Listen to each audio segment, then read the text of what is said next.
Hi guys, thanks for joining me. In this video I want to talk a little bit about fourth ball and sixth ball tactics.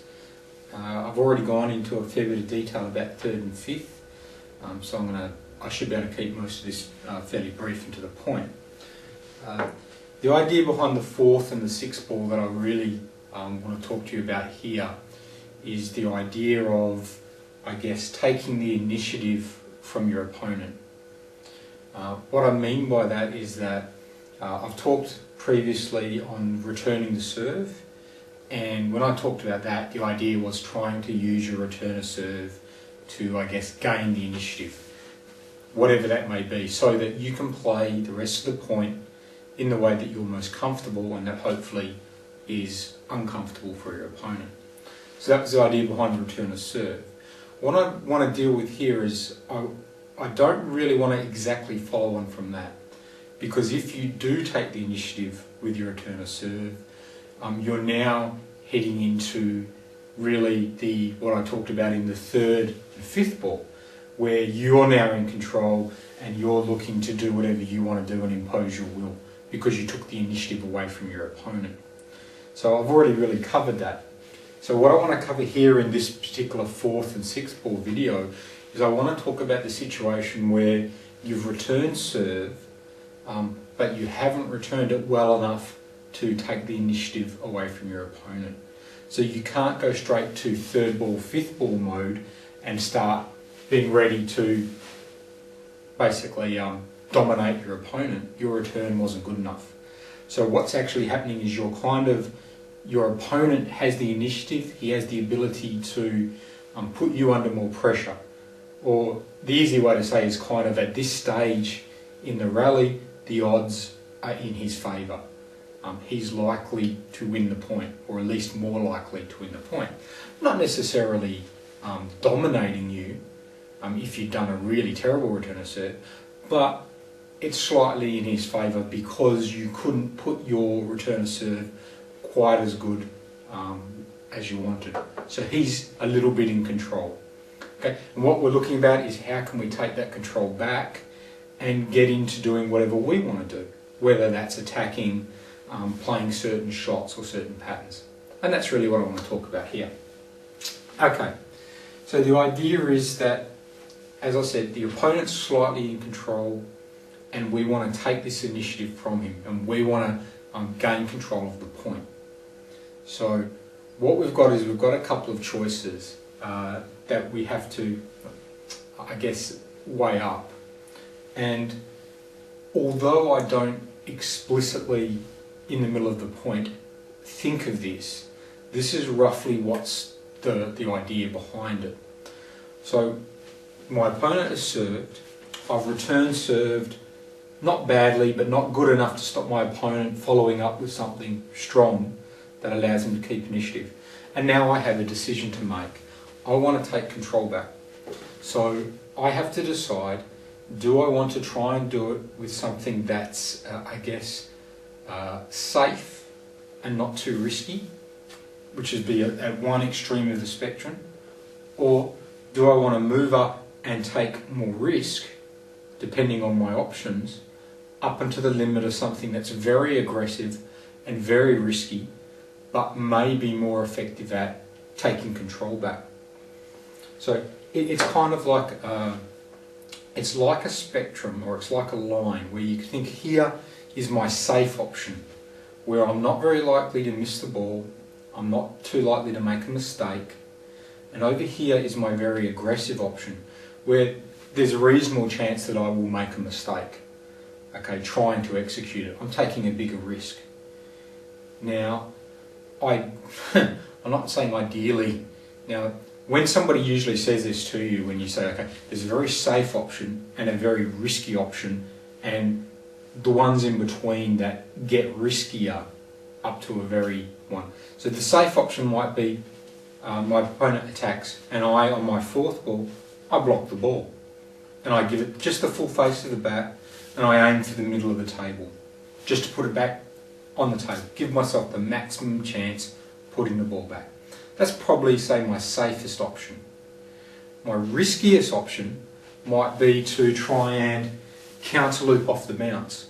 with a lot of power and hit a winner. And that might be my riskiest.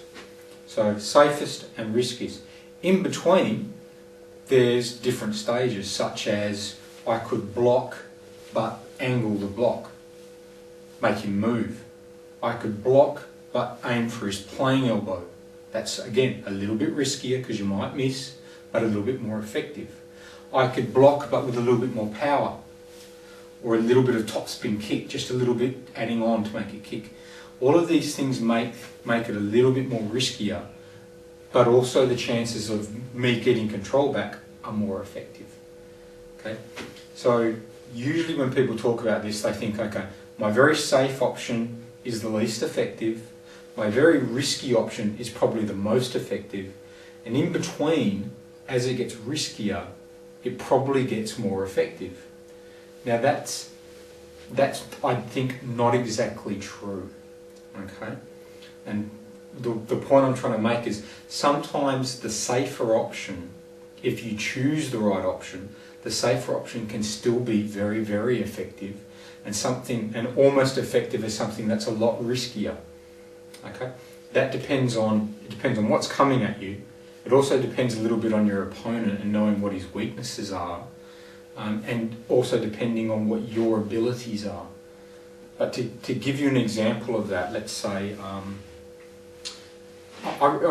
just trying to say that it doesn't necessarily match up that the safest option is the worst option or the least likely to get the point. So an example of that is, let's imagine again, my opponent's attacked, say to my, just to my forehand.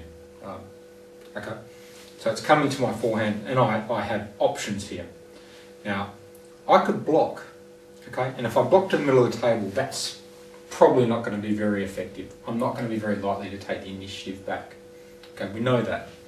If I block though, and I block still without much sort of like power, not trying to force the ball or put a lot of spin on, but if I block to the playing elbow, then what I've now got is, although I've got to get that target right, if I'm good at picking my target and actually hitting to a target, I can actually increase my effectiveness of that shot a lot without necessarily making it much more risky, depending on, because maybe I can hit the shot very well. Or again, if I put the ball away from my opponent, and just make him move so he has to move to the ball, I've greatly increased the effectiveness without necessarily adding much to the risk, because all I've got to do is basically angle the ball a little bit. Okay? Whereas I could go to something riskier, I could try and do a little, I'm not a full-blooded counter loop aggressive, but I could try and just do a little small counter loop. That would be a lot riskier, but may not be much more effective than just a good angled block. So sometimes the extra risk you take isn't actually worth it. Okay, and that's the point I'm trying to make. So it's not necessarily a simple idea of, the more risk you take, the more effective it is. It's not always that case.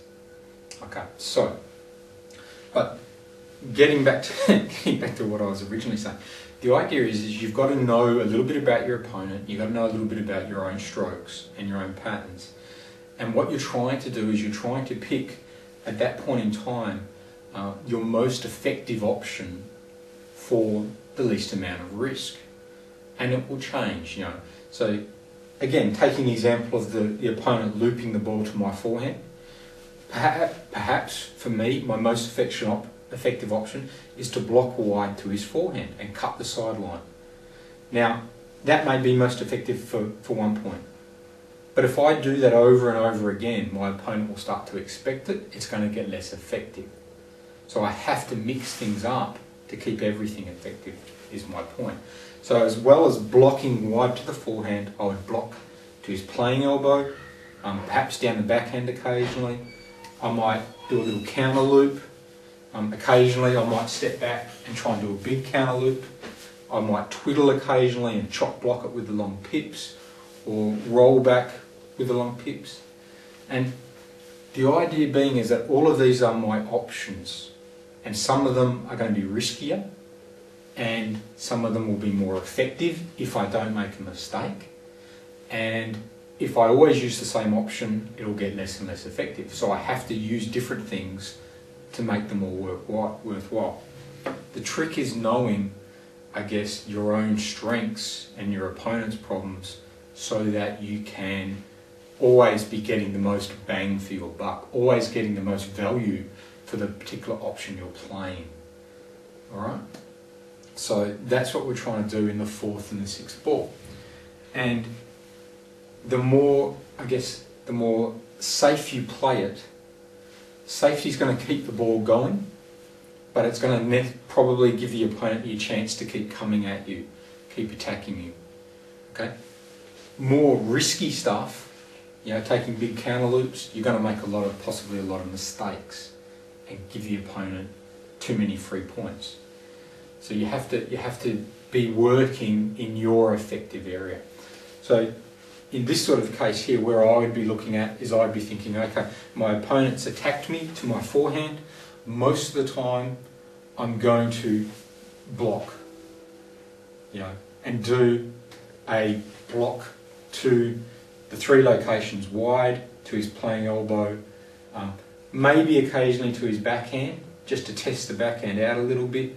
It depends where he's located, whether I can play a good one down the line, because I don't have a lot of angle. They're going to be my mainstays to try and take back the initiative from moving my opponent or cramping in his playing elbow, get a weaker return from him, and then I can start coming in and playing my strokes. Occasionally though, what I'll also do is I will twiddle, or I would twiddle to the pimples and throw in a chop block, use a change of pace and a change of spin to try and take the initiative, surprise him, and then again I can start coming back in. Occasionally again, if I have a little bit more time and I'm well balanced and I pretty much know where the ball's going, I may counter loop under control with just a good medium counter loop and try and surprise them with it. It's not an easy shot. I wouldn't do it very often because I'd probably make a lot of, enough mistakes that it's a difficult shot. But if I do it occasionally, what's going to happen is, it may surprise him, and it certainly keeps him aware that I may do it. And that's going to hopefully transition into my 6th ball. So it's more or less, it's this principle in terms of my 4th and 6th ball. What I'm thinking is, okay, I'm on the defensive. My opponent has control. What I want to do is I want to take that control, and he's hitting some sort of stroke at me that I'm hopefully ready for. I have certain options. We all have certain strokes that we're good at, bad at. What I'm choosing is, what option am I playing to try to take back control? And what option I'll choose is usually for me, in terms of, playing close to the table, it's going to be I'm going to try and work it so that it's aggressive, but still not too many mistakes. So I don't want a lot of mistakes, but I want it to be effective, which means that I'm going to usually, in my 4th and 6th ball tactics, I will be looking to block using placement, occasionally using a twiddle, but still with placement.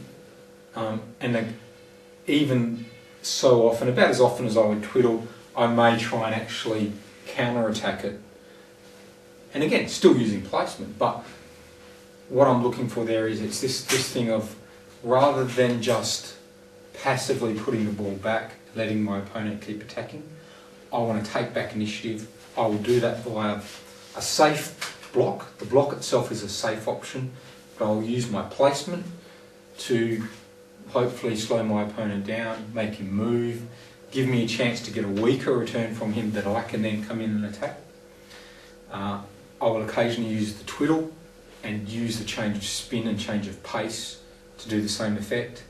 And to keep him on his toes, that he can't always expect a sort of safe return, I will occasionally counter-attack and put some power in. Okay, that would be close to the table. Examples of what I would happen close to the table. It would be the same on the long pip side or the anti-spin side if my opponent's attacking. What are my choices? Well, my safe shot now is probably just a simple chop block. and again place the ball, that will not necessarily take initiative. If I can place it well, I'll take initiative back, because my opponent might have to move and lift, and then I've got him spinning, which is what I really want with the long pips or the anti-spin, because now I can start to feed off his spin. And if he pushes, I've got the hitting option. If he slow loops, I can chop block again. He's got less pace on the ball, I can probably make it even shorter. I can feed off his spin, or occasionally if it's very high I can twiddle and hit it. But it's taking the initiative back in a safe, controlled manner. Occasionally I might hit the ball and actually kind of counter hit with the long pips, break up his timing. It's slightly riskier than doing my chop block, but it gives me another variation. And again, it's another way to take back initiative from him. Occasionally I'll twiddle and block with the other side. Another change of pace, always using placements. Now none of these are amazingly risky options. They're fairly safe, I'll have a high chance of success, and I'm trying to work the placement to increase the effectiveness. If I want to go riskier, it's going to involve hitting harder with more pace, or twiddling and possibly counter looping, or really, instead of blocking it, sort of counter driving it. Those are riskier options. And for the amount of training that most of us are doing, that level of risk is going to be not very effective. We're going to make a lot of mistakes with it. So I wouldn't be using those sort of options very often. Maybe 1 out of 10 strokes. That kind of an occasional one, and the easier the better, so that I can hopefully not miss it. But I wouldn't want to be using it very often if I'm not well trained, if I'm not in practice, simply because I'm going to make so many mistakes with it. I'm going to give my opponent free balls. But if I do it occasionally, I do keep him aware of it. And that's a matter of just knowing our game. Okay, so as a defender, it's the same principle. When I was chopping to take back initiative on the 4th or the 6th, I would have returned serve, generally would have gone back, and what I'm looking to do is, on the long pip side, load up some backspin, hopefully move the ball around and make my opponent lift the ball slowly or push the ball. And if I can get that effect on the backhand side, if he lifts the ball high and spins it, I can chop it again, get it even heavier. If it comes to the forehand, I could hit it, or I could float with the forehand and try and trick him with the amount of spin on the forehand chop. If you go straight to the forehand side, again, I can counter loop, I can float, I can kind of medium spin it into his backhand side to try and force it back over to his angle back over to my pips and go again. And if he pushes, well then I can 4th ball, he pushes, I can come in and start to attack off the push. So the idea is that works in with my defensive patterning. So I think that kind of covers really the essence of what I'm trying to get across here in terms of 4th and 6th ball. The idea is it's not exactly the same as 3rd and 5th. We're starting under pressure. We're starting with our opponent slightly in control. He's dictating what's going on, and we're reacting to that pressure, to his control. And we have to choose in our 4th ball or our 6th ball, we have to try and work it so that we can actually take control back. In order to do that, we have to then choose, do we use something that's safe or riskier? And depending on what our opponent does, what is coming to us, what weapons we have, and what techniques we have, certain things may be, sometimes the safer things can be still very effective. Sometimes if you're too safe, it won't be effective and your opponent will keep the pressure on you. That's going too safely. You have to try and work it so that your best chances are be safe but be effective, and occasionally go for something riskier to mix things up, and that would be my best advice. And really for me at the moment, where I'm not training 6 days a week, I'm training 3 or 4, I'm doing a bit of this, doing a bit of that, not hard training. I don't have the confidence to go for all the risky stuff, and probably neither will you. So go for the safe stuff, give it a good block, go for your best option, work the placement so that your opponent's moving, work your spin variation within limits so that you're not doing anything too radical with your spin variation. Do that probably 80% of the time, and the other 20% start to go to the very risky stuff just to keep your opponent awake. But for most of the time, work within the safer stuff that's as effective as possible by using the safe option, but with good placement, good spin variation.